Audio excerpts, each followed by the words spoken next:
বলুন। আসসালামু আলাইকুম মাননীয় স্পিকার, আপনাকে ধন্যবাদ। আমরা গতকালকেই সংসদ অধিবেশনে মাননীয় সরকার দলীয় চিফ হুইপের পক্ষ থেকে একটা বার্তা এখানে পেয়েছি যে বাজেট অধিবেশনকে প্রাণবন্ত করার লক্ষ্যে আমাদের সকলের উপস্থিতি এবং এখানে মনোযোগের সাথে নিয়মিত অবস্থান করা এ বিষয়ে দৃষ্টি আকর্ষণ করা হয়েছে।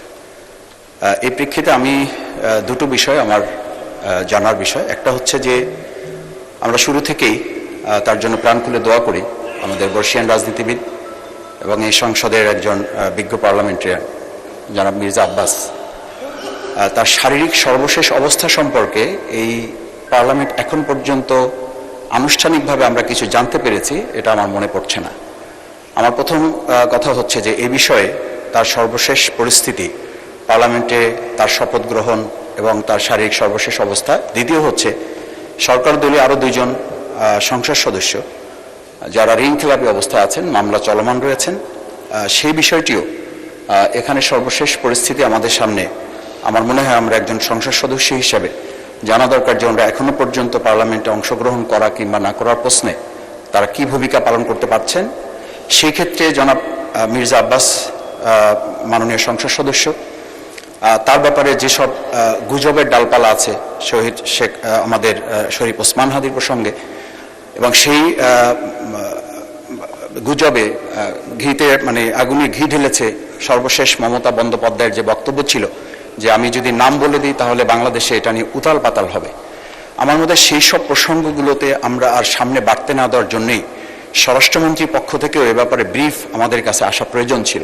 আমি তিনটি বিষয় নিয়ে আসছি। একটা হচ্ছে আমাদের বিজ্ঞ পার্লামেন্টারিয়ান বর্ষিয়ান রাজনীতিবিদ জনাব মির্জা আব্বাস, ওনার বিষয়ে সর্বশেষ জানা প্রয়োজন। ধন্যবাদ। দ্বিতীয় হচ্ছে আমাদের যে দুইজন ঋণ খেলাপি সরকার দলীয় তাদের বিষয়টি, এবং সর্বশেষ শরীফ ওসমান হাদি শহীদ, তার বিচারের যে প্রসঙ্গটি এসেছিল এ ব্যাপারে যে গুজব আছে সে ব্যাপারে জানা প্রয়োজন। অনেক ধন্যবাদ মাননীয় স্পিকার আপনাকে। মাননীয় চিফ বলুন, গুজব সম্পর্কে কিছু বলবেন না? গুজব we don't take any notice. মাননীয় স্পিকার, এই অনেকগুলো বিষয় পয়েন্ট অফ অর্ডার হয় না, আপনি অ্যালাউ করেন না, অনেক সময় হতে পারে, কিন্তু এটা না হলেই খুব ভালো আমাদের। আর উনি একটা কথা বলেছেন যে আমাদের বর্ষিয়ান রাজনীতিবিদ মির্জা আব্বাস সম্পর্কে জানতে চেয়েছেন, এটা আপনি মাননীয় স্পিকার আপনি বলতে পারেন। আর দ্বিতীয়ত হলো যে দুজন মাননীয় সংসদ সদস্য, এটা সাবজুডিস ম্যাটার, এটা কোর্টে আছে মাননীয় স্পিকার, কোর্ট সিদ্ধান্ত দিলেই কেবল সিদ্ধান্ত হবে, এর আগে তো এ বিষয়ে কোনো কিছু বলার সুযোগ নেই।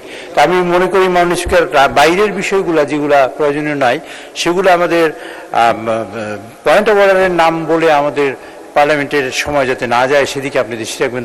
ধন্যবাদ মাননীয় স্পিকার। ধন্যবাদ। আমি বলতে যাওয়ার আগেই আপনি বলে ফেলেছেন এগুলো কোনো পয়েন্ট অফ অর্ডার না। তাছাড়া বলতে চাই জনাব মির্জা আব্বাস আমাদেরকে চিঠি দিয়ে জানিয়েছেন তার অবস্থা ক্রমাগত ভালো হচ্ছে, তো যথাসময়ে সুস্থ হলে তিনি এখানে আসবেন।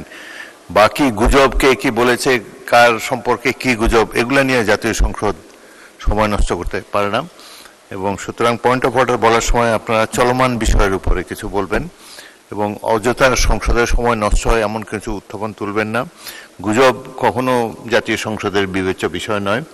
আর তাছাড়া যেসব বিষয় সাবজুডিস আদালতে চলমান আছে সেগুলোর চূড়ান্ত সিদ্ধান্ত জানার পরই জানানো হবে। কোনো সংসদ সদস্য যদি সদস্য পদ চলে যায় যথাসময়ে সংসদ থেকে সবাইকে জানিয়ে দেওয়া হবে।